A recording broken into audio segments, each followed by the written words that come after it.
मत कीजिए। हम लोग जानते हैं बिहार के लोग उड़ती चिड़िया को भी हल्दी लगाने का काम करते हैं। इस बार आपके बहकावे में और झांसे में हम लोग नहीं आएंगे। जिस तरह से तेजस्वी की बॉडी लैंग्वेज जेडीयू के धाकड़ नेता नीतीश कुमार के साथ दिख रही थी, उससे भी लग रहा था कि ये 26 साल का नौजवान राजनीति का उस्ताद बन चुका है, क्योंकि यही तेजस्वी कभी नीतीश कुमार के ऊपर जमकर राजनीतिक हमले करने से नहीं चूकते थे। नीतीश चाचा भूल गए लगता है कि उन पे मर्डर केस चल रहा है। हम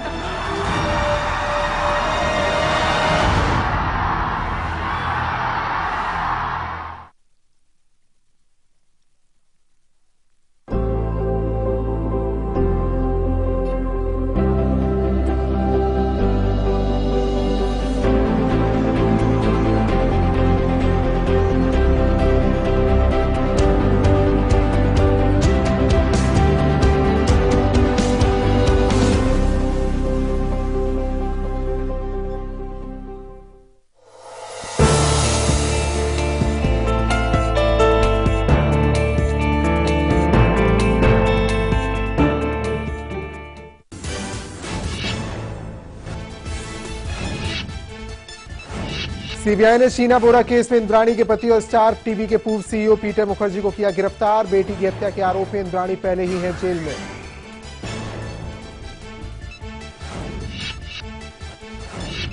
केंद्रीय कर्मचारियों को 7वें वेतन आयोग का तोहफा। मूल वेतन में 16, पेंशन में 24 और भत्तों में 63% का इजाफा। 1 जनवरी 2016 से लागू होंगी सिफारिशें। राहुल गांधी का पीएम मोदी पर सबसे बड़ा हमला। कहा 56 इंच की छाती से डरता नहीं। चमचा बताने वाले बयान पर सुब्रमण्यम स्वामी ने कहा घटिया बातें करना गांधी परिवार की पुरानी आदत। मोदी विरोधी नेताओं के बाहुबली बनने की तैयारी में नीतीश। गांधी मैदान में शपथ ग्रहण के लिए गैर बीजेपी मेहमानों के स्वागत की जोरदार तैयारी। देश में बढ़ती असहिष्णुता के आरोप से पीएम मोदी का साफ इंकार। इकोनॉमिस्ट ने लेख लिखकर कहा भारत की सामाजिक बुनियाद बेहद मजबूत। आतंकी मुठभेड़ में शहीद कर्नल संतोष का पूरे सैन्य सम्मान के साथ अंतिम संस्कार। महाराष्ट्र के सतारा में मासूम बेटी ने दी मुखाग्नि।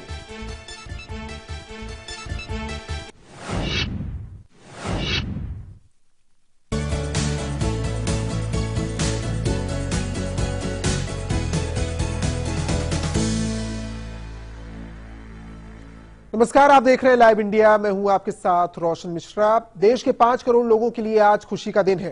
केंद्रीय कर्मचारियों पर महंगाई की मार का असर अब कुछ कम होने वाला है, क्योंकि उनकी जेबें भरने वाली हैं। देश के 47 साल केंद्रीय कर्मचारी और 52 साल पेंशन धारकों को जल्द ही 7वें वेतन आयोग की सिफारिशों का फायदा मिलने वाला है। 7वें वेतन आयोग ने आज अपनी सिफारिशें वित्त मंत्रालय को सौंप दी है।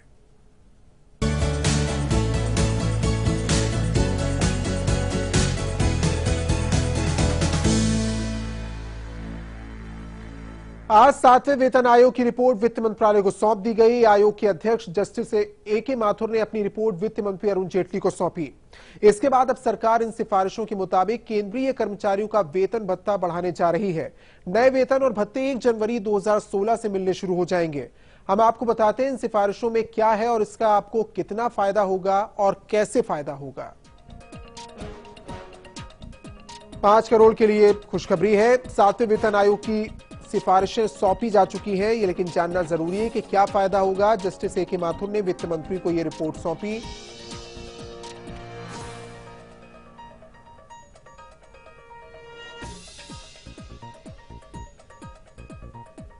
सैंतालीस लाख केंद्रीय कर्मचारी और 52 लाख पेंशन भोगियों को इसका फायदा होगा।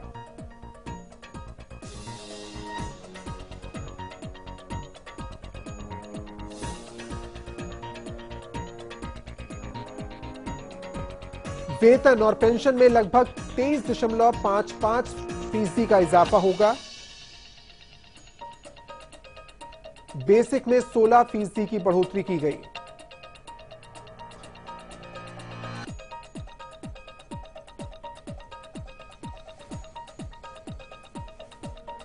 इसके अलावा जो भत्ते मिलते हैं उसमें 63% का इजाफा होगा।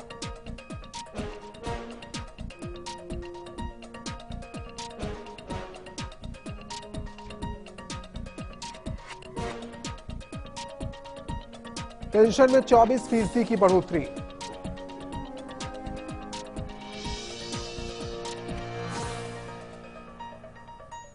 हर साल 3% का इजाफा मिलेगा।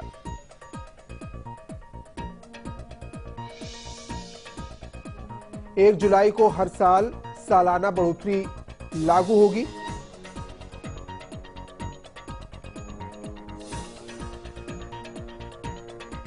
और 1 जनवरी 2016 से ये सिफारिशें लागू होंगी।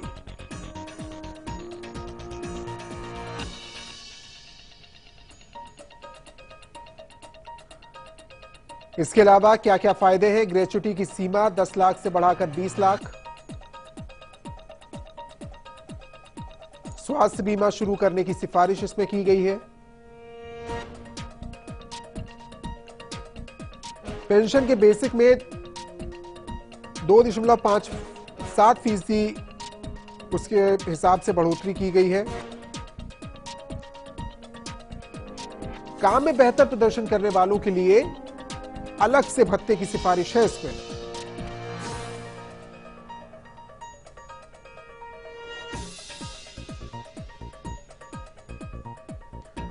किसी भी केंद्रीय कर्मचारी का वेतन 18,000 रुपए से अब कम नहीं होगा। न्यूनतम वेतन की सीमा तय की गई है 18,000। केंद्रीय कर्मचारियों को अधिकतम वेतन मिलेगा 2.25 लाख रुपए।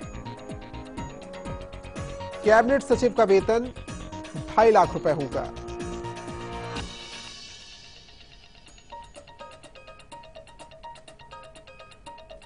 और इससे क्या असर होगा सरकारी खजाने पर? 1,02,000 करोड़ का बोझ सरकारी खजाने पर आएगा।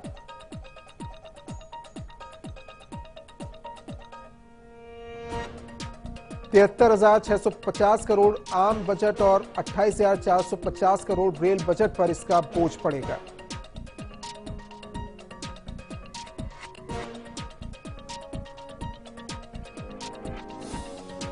अब सवाल यह कि सरकार ये पैसा लाएगी कहां से? क्या इससे आम आदमी की जेब पर बोझ और बढ़ेगा? क्या इसके बाद नए तरह के टैक्स लागू हो सकते हैं? क्या टैक्स में और बढ़ोतरी हो सकती है? सरकार की आय अर्जित करने के लिए क्या इसके बाद महंगाई और बढ़ेगी?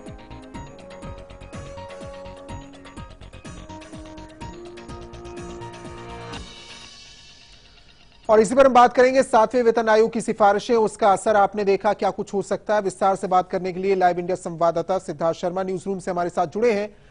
सिद्धार्थ, बहुत से सवाल उठते हैं। वेतन आयोग की सिफारिशें लागू होने से जाहिर तौर पर केंद्रीय कर्मचारियों के लिए बहुत फायदा है, लेकिन किस तरीके से इस सिफारिशों को देखा जाए और क्या असर होगा इसका? देखिए, सबसे महत्वपूर्ण बात यह है कि 10 साल बाद ही हर 10 साल में जो है वेतन आयोग बनता है। इससे पिछला जो वेतन आयोग था उसके अंदर जो बढ़ोतरी की गई थी वो ज्यादा थी और वो कांग्रेस सरकार के दौरान की गई थी। इस वक्त बीजेपी की सरकार है, एनडीए की सरकार है और अब 7वां वेतन आयोग जो है, जब अंत में यूपीए सरकार जा रही थी तब उसकी सिफारिश करके गई थी, वेतन आयोग का गठन करके गई थी और अब सिफारिशें 1 जनवरी 2016 से लागू होने जा रही हैं। तो सीधे तौर पर कहीं बीजेपी इसको और एनडीए गवर्नमेंट जो है इसको भुनाने की पूरी तरीके से कोशिश करेगी और कोशिश जो है बिल्कुल अभी से शुरू भी हो चुकी है। बताया जा रहा है, कहा जा रहा है, इस बात का प्रचार किया जा रहा है कि सरकारी कर्मचारियों को तोहफा मिला है और रेलवे के जो कर्मचारी हैं लगभग 28,000 करोड़ रुपए का, 28,450 करोड़ रुपए का बर्डन जो है सिर्फ रेलवे में पड़ने वाला है। यानी कि जो रेलवे के कर्मचारी हैं उनको ये पैसा मिलने वाला है। और एक नई बात इस पूरे वेतन आयोग में जो है वो है 1 रैंक 1 पेंशन की बात है। अभी तक डिफेंस के लोग इस बात की मांग कर रहे थे, अब सभी सेक्टर के अंदर 1 रैंक 1 पेंशन की सिफारिश की गई है। इसके अलावा एक और जो प्लस पॉइंट इसमें जो दिया गया है वो है इंश्योरेंस का। जो पेंशनधारी हैं वो भी अब इंश्योरेंस उनको भी इस चीज का फायदा मिलेगा। तो कुल मिला के जो है बेनिफिट तो है, लेकिन बड़ा सवाल बार बार ये उठ रहा है रोशन कि आखिरकार ये पैसा जुटाया कहां से जाएगा। ठीक है, अब सिद्धार्थ लौटूंगा आपके पास अहम सवाल के साथ कि सरकार के पास से पैसा आएगा कहां से, लेकिन 7वें वेतन आयोग की रिपोर्ट सौंपे जाने पर वित्त मंत्री अरुण जेटली ने आयोग के अध्यक्ष और उनकी टीम को धन्यवाद कहा। The members of the commission, headed by Justice A.K. Mathur, a retired judge of the Supreme Court, has today just now submitted the 7th Pay Commission recommendations to me. I'm extremely grateful to Justice Mathur and his entire team who have put in a lot of effort over the last 23-24 months and prepared this document. और इस पर और जो आपको जानकारी मिल रही है वो कुछ और रिएक्शन आपको सुनाते हैं। The minimum pay which we have fixed, applying the Acroyd formula which has been suggested by the JCM, which we have accepted it, and the basic pay will start at 18,000. We have abolished the grade pay and pay band also. Justice A के माथुर को आपने सुना, report सौंपे जाने के बाद उसके बारे में जानकारी दे रहे थे। सिद्धार्थ हमारे साथ न्यूज रूम से जुड़े हुए हैं। सिद्धार्थ, जिस अहम सवाल के साथ आपसे बात कर रहे थे कि ये जो पैसा है वो आएगा कहां से? यही बात है सीधे तौर पर, क्योंकि पहले ही सरकार जो है एक क्रंच झेल रही है, इस बात का पैसे की किल्लत झेल रही है। जब जो पूर्व सैनिक हैं वो 1 रैंक 1 पेंशन की जब मांग कर रहे थे तो सरकार की तरफ से दलील थी कि एक बोझ सरकार पर पड़ेगा, जिसमें कि वो सिर्फ हजारों करोड़ रुपए में था और ये लाखों करोड़ रुपए की इस वक्त जो है सिफारिशें की गई हैं।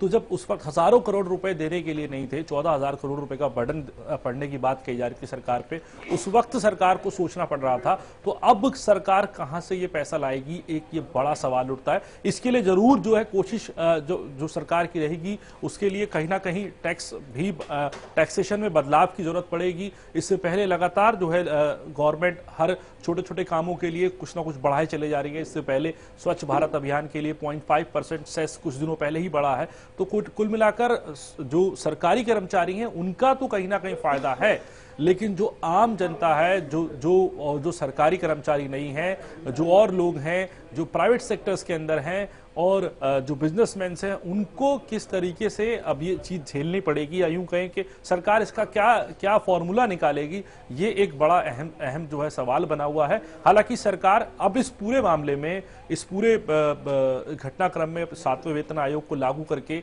वाहवाही जरूर लेना चाह रही है, क्योंकि इस वक्त सरकार के ऊपर सवाल लगातार उठ रहे हैं और पूरे विपक्ष ने सरकार को घेरा हुआ है। अब से कुछ दिन बाद ही जो है संसद का सत्र शुरू होने वाला है, तो सरकार की एक बड़ी उपलब्धि के तौर पर यह चीज रहने वाली है, जिसको सरकार जो है गिनाएगी, बताएगी सदन के अंदर। और उससे पहले भी जो सरकार के मंत्री हैं, जो और नेता हैं सरकार के, वो इस बात को पब्लिक के सामने रखेंगे, क्योंकि 5 करोड़ लोगों को ये फायदा होगा। यानी कि ठीक है जी, ठीक है सिद्धार्थ, आप बने रहिए हमारे साथ। ये फायदे की हम बात कर रहे हैं, लेकिन साथ ये भी कि सरकार क्या अतिरिक्त बोझ उठाने के लिए तैयार, या किस तरीके से पैसा जुटाया जाएगा और इसका असर क्या पड़ेगा, इस पर बात करेंगे एक ब्रेक के बाद। आप देखते रहिए लाइव इंडिया।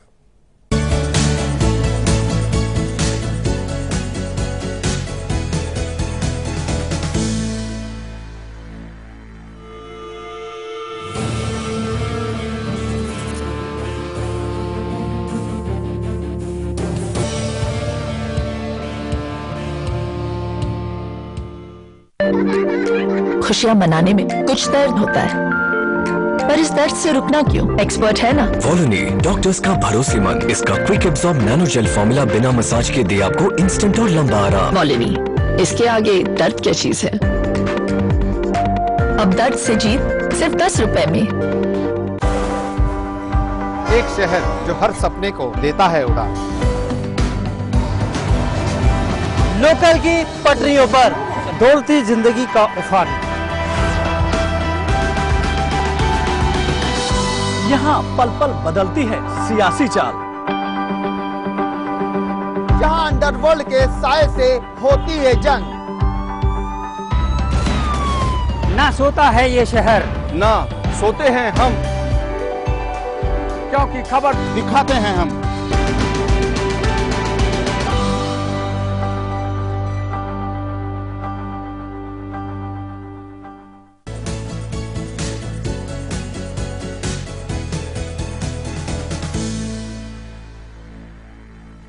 7वें वेतन आयोग की सिफारिशें लागू करने पर सरकार पर कितना बोझ पड़ेगा, इसके बारे में वित्त मंत्री अरुण जेटली ने जो कहा वो आपको सुनवाते हैं। On the finances of the union government entirely, and this does not include PSUs or autonomous bodies, only the central government, and I'm giving it in approximation, is 1,02,000 crores. Of this, about 74 lakhs, 74,000 crores is the impact on the union budget, and 28,000 crores is the impact on the railway budget. 28,000 crores. This is jointly on the union government, amounts to 0.65% of the GDP. So that Siddharth Sharma news room से हमारे साथ जुड़े हैं। सिद्धार्थ, अहम सवाल जिस पर हम बात कर रहे थे कि किस तरीके से ये पैसा जुटाया जाएगा, जितना बोझ पड़ना है, क्या इसके लिए तैयार रहना चाहिए? जो जानकार कह रहे हैं कि टैक्स के जरिए उगाही हो सकती है, बोझ पड़ेगा आम आदमी पर, और महंगाई को लेकर भी बात की जा रही है।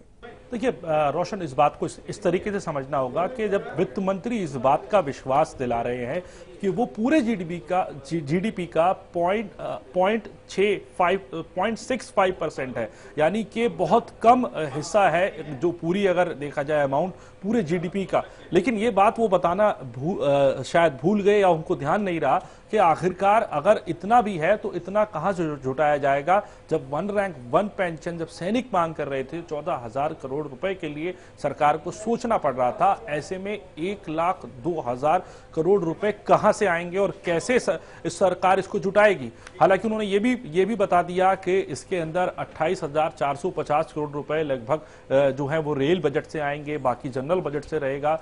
तो कहीं ना कहीं अब सरकार अपनी तरीके से दलील दे रही है, लेकिन अभी की स्थिति, आज की स्थिति की बात करें तो सरकार ने कोई ऐसा संकेत नहीं दिया, वित्त मंत्री ने कोई ऐसा संकेत नहीं दिया कि किसी तरीके की टैक्सेशन के अंदर चेंज होगा या कुछ और रास्ता निकाला जाएगा पैसे जुटाने का। लेकिन आने वाले समय में इस बात की आशंका विशेषज्ञ जरूर जो है वो जता रहे हैं। इसके लिए समय का इंतजार करना पड़ेगा। लेकिन आज की तस्वीर की बात करें, अगर आज के दिन की बात करें, तो उन सरकारी कर्मचारियों के लिए जरूर एक जो है एक बड़ी खबर है ये, जो केंद्रीय जो है सरकारी कर्मचारी हैं।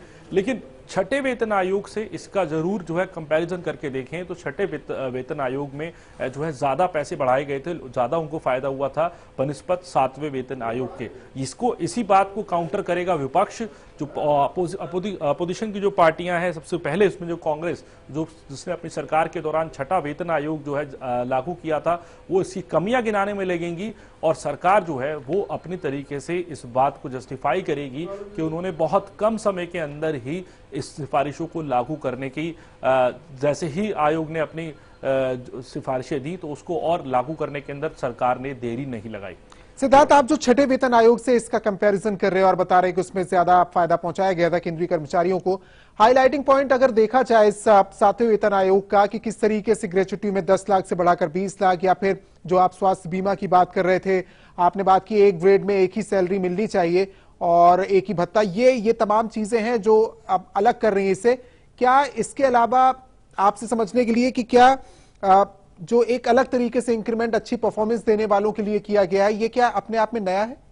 देखिए, ये नया जरूर है, लेकिन ये फिट नहीं बैठता गवर्नमेंट सेक्टर में। सरकारी कर्मचारी इससे खुश नहीं होने वाले हैं, क्योंकि बेसिक हर साल 3% मिनिमम इंक्रीमेंट की बात कही गई है। इसके अलावा परफॉर्मेंस बेस्ड इंक्रीमेंट की जहां बात आ जाती है, ये एक बड़ा विवाद का विषय हो जाता है, खासकर गवर्नमेंट सेक्टर में, क्योंकि गवर्नमेंट सेक्टर जो है वो आरटीआई के अंडर आते हैं। अगर किसी एक शख्स की परफॉर्मेंस को पुअर माना जाता है, दूसरे शख्स की परफॉर्मेंस को अच्छा माना जाता है, तो उसकी कोई डेफिनेशन नहीं है। अच्छे वर्क, गुड वर्क और पुअर वर्क की कोई डेफिनेशन तक नहीं यहाँ पे इस पूरे वेतन आयोग की सिफारिश सिफारिशों के अंदर, उस रिकमेंडेशन के अंदर कहीं भी डिफाइन नहीं है। तो इस बात के ऊपर जरूर जो है विवाद हो सकता है और कर्मचारी इस बात से जरूर नाराज हो सकते हैं। हालांकि शुरुआती तौर पर जितने भी जो कर्मचारी हैं उनमें से कुछ से जो हमने बात करी है उनका नपातुला रिएक्शन है इसके ऊपर, क्योंकि इसमें पे ग्रेड सिस्टम को खत्म किया गया, 1 रैंक 1 पेंशन की बात करी गई है। तो जो छोटे स्तर के कर्मचारी हैं वो जरूर खुश हैं, लेकिन बड़े स्तर के जो अधिकारी हैं वो जरूर कहीं ना कहीं इससे उतने खुश नहीं है जितनी उनको एक्सपेक्टेशन थी और उम्मीद थी। सिद्धार्थ, अब बने रहिए हमारे साथ, लेकिन इस पर जो आप कह रहे हैं कि खुश और नाखुश होने की बात, 7वें वेतन आयोग की सिफारिशों पर परिवार वालों का केंद्रीय कर्मचारियों के क्या कुछ कहना है वो सुन लेते हैं। हमें 7 कमीशन से बहुत उम्मीदें थी, लेकिन हमारी उम्मीदें पूरी भी हुई हैं, लेकिन बहुत हद तक हमारी उम्मीदें पूरी नहीं हुई, हमें और भी उम्मीदें हैं। देखिए 7 पे कमीशन से उम्मीदें बहुत थी और जितनी मैं चाहती थी या हम लोग चाहते थे उतनी हमारी पूरी नहीं हुई है। इसका रीज़न आप लोग भी जानते हैं और हम भी जानते हैं। हर चीज़ महंगाई में है, दाल ले लो, सब्जी ले लो, जो भी आप कोई भी सामान लाओ तो इतनी महंगी हो गई है। सेटिस्फाई हम लोग पूरी तरह से नहीं है। 7 पे कमीशन से हमें बहुत उम्मीदें थी और बहुत उम्मीदें हमारी पूरी भी हुई हैं। बहुत खुश हैं हम, बहुत परिवार के बहुत खुश हैं। महंगाई हो रही है और सब कुछ सब्जी दालें सभी महंगी हैं, परेशानी तो थी ना, कमीशन से कुछ तो मिलेगा। हमें इससे बहुत उम्मीदें थी और हमारी कोई उम्मीद पूरी नहीं हुई है। जैसे सारी सब्जियां महंगी हो गई, दालें महंगी हो गई, सरकार को कुछ सोचना चाहिए। और यहाँ रुकेंगे एक ब्रेक के लिए, आप देखते रहिए लाइव इंडिया।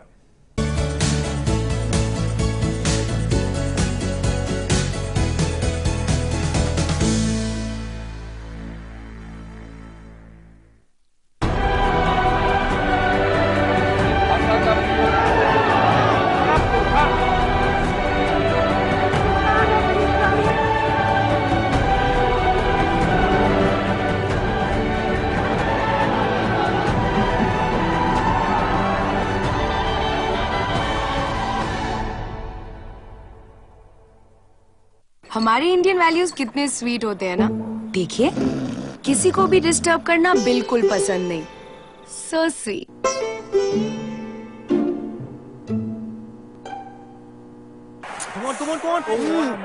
पर टीवी देखते वक्त क्या हो जाता है इंडियन वैल्यूज को?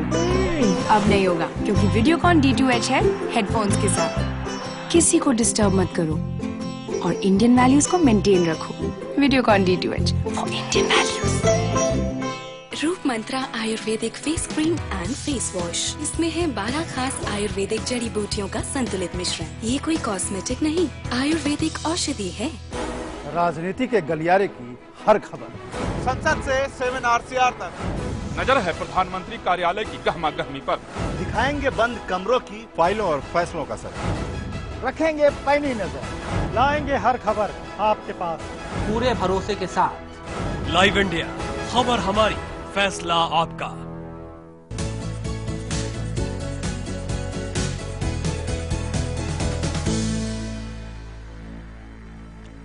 और इससे पहले, क्योंकि 7वें वेतन आयोग की सिफारिशें सामने रखी गई, क्या उसका असर हो रहा है, कितना फायदा होगा और क्या उसमें हाईलाइटिंग पॉइंट है वो आपको बताया। लेकिन कब कब इस तरीके से वेतन में इजाफा हुआ है वो आपको बताते हैं। 1946 में पहले वेतन आयोग ने 35 रुपए मूल वेतन तय किया था। दूसरे वेतन आयोग ने मूल वेतन बढ़ाकर 80 रुपए कर दिया। तीसरे वेतन आयोग ने मूल वेतन को 260 रुपए किया। चौथा वेतन आयोग आया और मूल वेतन हुआ 950 रुपए। पांचवें वेतन आयोग ने मूल वेतन को 3050 रुपए किया। छठे वेतन आयोग ने मूल वेतन में इजाफा किया, 7730 रुपए किया। सिद्धार्थ हमारे साथ जुड़े। सिद्धार्थ, मोटे तौर पर केंद्रीय कर्मचारियों के परिवार वालों को आपने भी सुना, खुश क्यों नहीं है? जिस अनुपात के अंदर जो महंगाई बढ़ी है उस अनुपात में उनकी तनख्वाह नहीं बढ़ी है, इस बात का मलाल उन लोगों को है। सीधे तौर पर देखा जाए तो आज से 10 साल पहले यानी कि 2006 में अगर पेट्रोल की कीमत 50 रुपए थी, आज वो उससे ज्यादा बढ़ चुकी है और उसी के साथ साथ महंगाई बढ़ चुकी है। तो सीधे तौर पर उन लोगों का साफ कहना है कि जिस हिसाब से महंगाई बढ़ी है उस हिसाब से उनकी तनख्वाह नहीं बढ़ रही है, इसी के चलते वो निराश है। हालांकि जो उसमें कई ऐसे पॉइंट हैं, चाहे 1 रैंक 1 पेंशन वाला पॉइंट हो, चाहे इसमें माफ कीजिएगा, चाहे इसमें इंश्योरेंस का पॉइंट हो जिसमें सब चीज कवर हो रही है, और 3% हर साल का इंक्रीमेंट का पॉइंट, ये 3 बड़े ऐसे पॉइंट हैं जो बिल्कुल प्रभावित करने वाले हैं कर्मचारियों को, जो बहुत अच्छी जो है छाप छोड़ने वाले हैं। लेकिन मोटे तौर पर जिस अनुपात के अंदर महंगाई बढ़ी उस अनुपात में उनका पैसा नहीं बढ़ा, इस बात की निराशा कर्मचारियों के अंदर है। और बड़े अधिकारी जो हैं वो भी जो है कुल मिलाकर इसको नपा तुला उनका रिएक्शन है। ज्यादा खुशी जिस हिसाब से उम्मीद थी लोगों को उस हिसाब से नहीं हुई है। लेकिन सरकार के लिए एक बड़ी उपलब्धि इस बात के लिए है कि जब जाती हुई सरकार ने 7वां वेतन आयोग का गठन किया था और 2 ही साल के अंदर उन्होंने इस पूरी सिफारिशों को लागू कर दिया। यूं कहीं बहुत कम समय में उन्होंने इस बात की उपलब्धि को अपने उपलब्धियों के तौर पर अब सरकार इसको गिनाएगी, इसको भुनाएगी। और सत्र से पहले इस तरीके की चीजें लाना कहीं ना कहीं एक फील गुड फैक्टर सरकार के लिए सदन के वक्त जरूर हो सकता है। ऐसे में जब सरकार को इस तरीके की चीजों की एक किसी अच्छे पॉइंट की तलाश है। जी रोशन। शुक्रिया सिद्धार्थ आपका इस जानकारी के लिए। और इसी के साथ इस बुलेटिन में इतना ही। वक्त एक ब्रेक का है, ब्रेक के बाद भी खबरें जारी हैं।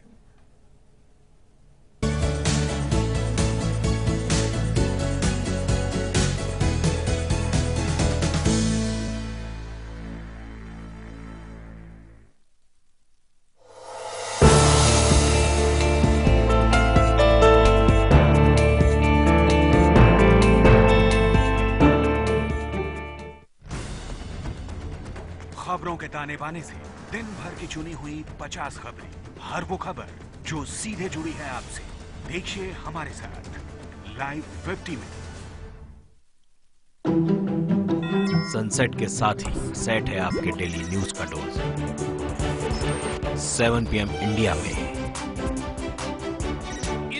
देश की पॉलिटिक्स, स्पोर्ट्स, एंटरटेनमेंट और आपके स्टेट की डेली न्यूज को मिलेगा साथ का साथ। 7 PM इंडिया। अब आप न्यूज के रहेंगे और भी ज्यादा करीब लाइव इंडिया ऐप के साथ। सिर्फ एक टच और आप हो जाएंगे न्यूज अपडेट, कभी भी कहीं भी।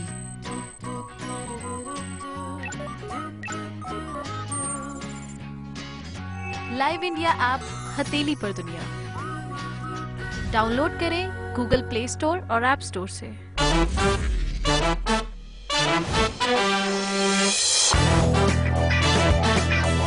देखिए बॉक्स ऑफिस का हर रंग और आपका फन सिर्फ लाइव इंडिया पर। राजनीति के गलियारे की हर खबर, संसद से 7 RCR तक नजर है प्रधानमंत्री कार्यालय की गहमा गहमी पर। दिखाएंगे बंद कमरों की फाइलों और फैसलों का सर, रखेंगे पैनी नजर, लाएंगे हर खबर आपके पास पूरे भरोसे के साथ। लाइव इंडिया, खबर हमारी, फैसला आपका।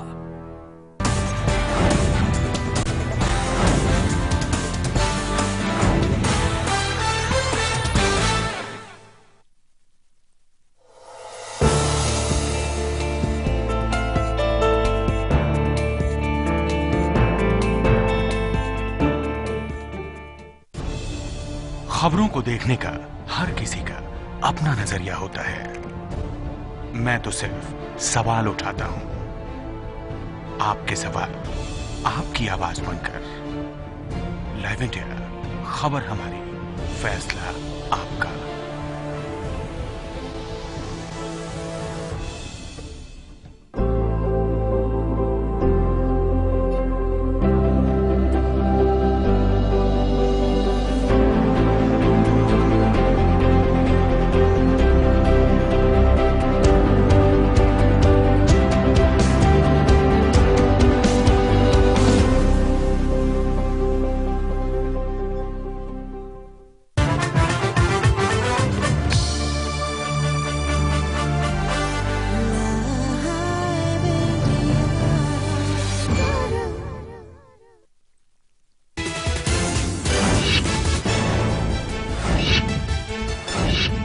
सीबीआई ने शीना बोरा केस में इंद्राणी के पति और स्टार टीवी के पूर्व सीईओ पीटर मुखर्जी को किया गिरफ्तार। बेटे की हत्या के आरोप में इंद्राणी पहले ही है जेल में।